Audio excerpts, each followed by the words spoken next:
Update कंदासीं वाक़े Israel जा ग़ज़ा ते हवाई हमला जारी आहिनि। वधीक टेट फ़लस्तीनी शहीद थिया आहिनि ऐं केतिराई ज़ख़्मी थिया आहिनि। अरब मीडिया मौसूब उतरे विच ग़ज़ा जे इलाइक़नि में ॿिनि मस्जिदनि खे निशानो बणाए वियो। अमेरिकी सदर जो बाइडन जो इस्राइली वज़ीर आज़म सां टेलीफोनिक राब्तो थियो।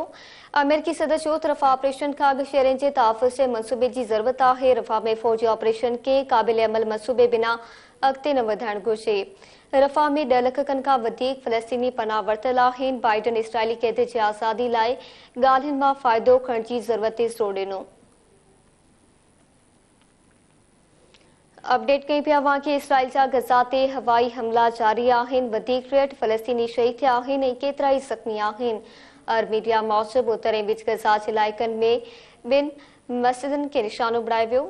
अमेरिकी सदर जो बाइडन जो इस्राइली वज़ीर आज़म सां टेलीफोनिक राब्तो थियो। अमेरिकी सदर चयो त रफ़ा ऑपरेशन खां अॻु शहरनि जे तहफ़्फ़ुज़ जे मंसूबे जी ज़रूरत आहे। रफ़ा में फ़ौजी ऑपरेशन खे क़ाबिल अमल मंसूबे बिना अॻिते न वधाइणु घुरिजे।